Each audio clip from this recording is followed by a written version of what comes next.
ನಮ್ಮ ದಾವಣಗೆರೆ ಜಿಲ್ಲೆಯ ಈ ಭಾಗ ರೈತರಿಗೆ ರೈತರ ಜೀವನದಲ್ಲಿ ರೈತಿದ್ರೆ ಗಿಫ್ಟ್ ಮಾಡಿ ಅಳಿಂದ ಹೋಗಿ ಆ ಕುಡಿಯ ನೀರಿಗೆ ಯಾರು ವಿರೋಧವಿಲ್ಲ. ನಾವು ಯಾರೋ ವಿರೋಧ ಮಾಡಲ್ಲ. ಹಾಗಾಗಿ ಹೋರಾಟ ಮಾಡ್ತೀವಿ. ಹೋರಾಟ ಇವಾಗ ನೀವು ನಮ್ಮ ರೈತರು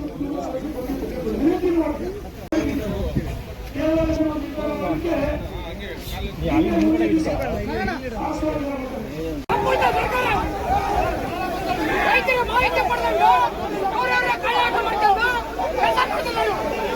ರೈತರಿಗೆ ನಾವು ಹೇಗೆ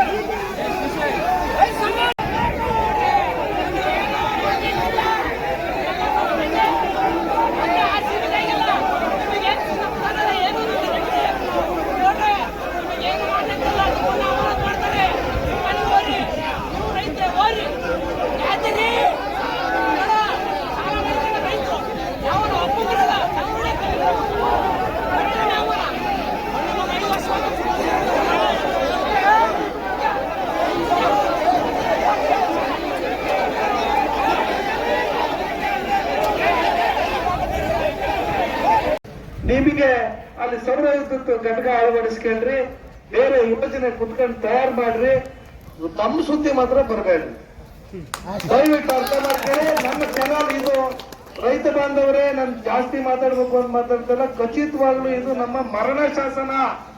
ನಾವು ಇಲ್ಲಿಂದ ಹಿಡಿದು ಈ ಭದ್ರಾವತಿ ಗ್ರಾಮಾಂತರದಿಂದ ಹಿಡಿದು ಎಲ್ಲ ಅಪ್ ಟು ಹರಿಹರದ ಕೊನೆಯವರೆಗೂ ಇದು ಈ ಯೋಜನೆ ನಮ್ಮ ಮರಣ ಶಾಸನ.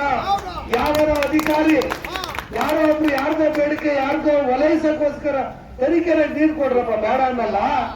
ನದಿಯಿಂದ ಕೊಡ್ರಿ, ಡ್ಯಾಮ್ನಿಂದ ಕೊಡ್ರಿ, ಬೇರೆ ವ್ಯವಸ್ಥೆ ಮಾಡ್ಕೊಳ್ಳಿ. ಇದು ಕುಡಿಯೋ ನೀರಿಗೆಲ್ಲ ನಾಲೆ ಇರ್ತಕ್ಕಂಥದ್ದು. ಇದು ರೈತರು ಬೆಳೆ ಬೆಳೆಯಕ್ಕೆ ರೈತರು ಜೀವನ ರೂಪಿಸಿರ್ತಕ್ಕಂಥ ನಾಲೆ ಇದು. ಹಂಗಾಗಿ ಇದನ್ನ ವ್ಯವಸ್ಥಿತವಾಗಿ ಅರ್ಥ ಮಾಡ್ಕೊಂಡು ನಾವೆಲ್ಲ ಹೋರಾಟ ಮಾಡಕ್ಕೆ ಸಂಕಲ್ಪ ಮಾಡಿ ಪ್ರತಿಜ್ಞೆ ಮಾಡಿ ಬಂದಿದ್ದೀವಿ. ನಾವೆಲ್ಲರ ಅಲ್ಲಿ ಹೋಗೋಣ, ಜಾಗ ನೋಡೋಣ. ಇದು ನಿಮ್ಮ ಅಪ್ಪನ ಮನೆದಲ್ಲ, ನಾವು ಯಾರು ಉಗ್ರಗಾಮಿಗಳಲ್ಲ. ಎಲ್ಲರನ್ನೂ ಟೆಸ್ಟ್ ಮಾಡ್ರಿ. ಅಲ್ಲಿಗೆ 144 ಸೆಕ್ಷನ್ ಹಾಕಕ್ಕೆ ಏನು ಕಾನೂನು ಸುವ್ಯವಸ್ಥೆಗೆ ಭಂಗ ತಂದಿದೀವಿ ನಾವು. ಜನ ನೋಡೋದ್ ಬೇಡವಾ? ನೀವು ಮಾಡಿರೋದೇ ನಿಜನಾ? ನೀವು ಮಾಡೋದೇ ಒಪ್ಕೋಬೇಕಾ? ಯಾವ ಸೀಮೆ ಅರ್ಥ, ಯಾವ ಸೀಮೆ ಆಡಳಿತ ಅಧಿಕಾರಿಗಳಿಗೆ ಗೆರವಲ್ಲ.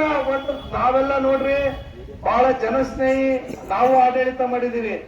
ಆಮೇಲೆ ಕಣ್ಣಾಗ ನೋಡ್ರಿ, ನಾವು ಕಾನೂನು ಸುವ್ಯವಸ್ಥೆಗೆ ಭಂಗ ತರಲ್ಲ. ಆದ್ರೆ ನಮ್ಮ ಹಕ್ಕನ್ನ, ನಮ್ಮ ಹೋರಾಟವನ್ನ ನಾವು ಯಾವತ್ತೂ ಬಿಡಲ್ಲ. ರಕ್ತ ಕೊಟ್ಟಾದ್ರೂ ನಮ್ಮ ಬಲದಂಡೆ ನಾಳೆಯನ್ನು ಉಳಿಸ್ಕೊಳ್ತೀವಿ. ಈಗ ಮುಂದೆ ನಮ್ಮ ಎಲ್ಲ ನಾಯಕರಾಗಿರ್ತಕ್ಕಂಥ ಮಾಜಿ ಮಂತ್ರಿಗಳು ರೇಣುಕಾಚಾರ್ಯ ಅವರು ಮಾತಾಡ್ತಾರೆ. ನಾವೇನು ಅಲ್ಲಿ ಮತ್ತೆ ಮಾತಾಡ್ತಾರೆ.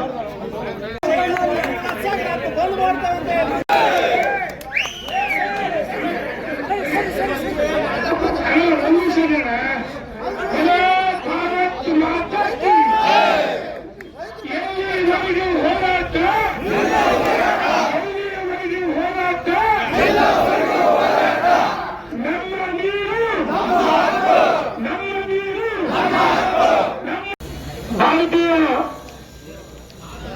ಒಕ್ಕೂಟ ರೈತ ಒಕ್ಕೂಟದ ಅಧ್ಯಕ್ಷರಾದ ಕೊಯ್ಲಲ್ಲಿ ಸತೀಶ್ರವರು ಒಂದು ನಿಮಿಷ ಹೋರಾಟ ಹೇಳಿದ್ರೆ ಅದು SCRL ನಿನ್ನೆ ಹೋರಾಟಕ್ಕೆ ಬೆಂಬಲವನ್ನು ಕೊಟ್ಟರೆ ಅವರು ಬರ್ತದೆ, ಇಲ್ಲ ಅಂತಲ್ಲ. ಆದ್ರೆ ವಯಸ್ಸು, ಆರೋಗ್ಯ ಎಲ್ಲ ಗಮನದಲ್ಲಿಟ್ಕೊಂಡು ನಿನ್ನೆ ಹೋರಾಟಕ್ಕೆ ಶುಭವನ್ನು ಕೋರಿದ್ದಾರೆ. ಬಂದಿದೆ ಇವತ್ತು ನಾವು ಚುನಾವಣೆಯಲ್ಲಿ ಸೋತಿರಬಹುದು, ಅದು ಕೇವಲ ತಾಂತ್ರಿಕವಾಗಿ ಸೋತಿದ್ದೀವಿ. ಅದರ ಜನರ ಹೃದಯ ಸಾಮ್ರಾಜ್ಯ ನಾವೆಲ್ಲ ಚಕ್ರ ಹಿಂಗೆ ತಿರುಗುತ್ತೆ. ಈ ಹೋರಾಟಕ್ಕೆ ತೇಜಸ್ವಿ ಪಟೇಲ್ ಬಂದ್ರೆ ಅವರಿಗೂ ಸಹ ಸ್ವಾಗತ ಮಾಡ್ತಾರೆ.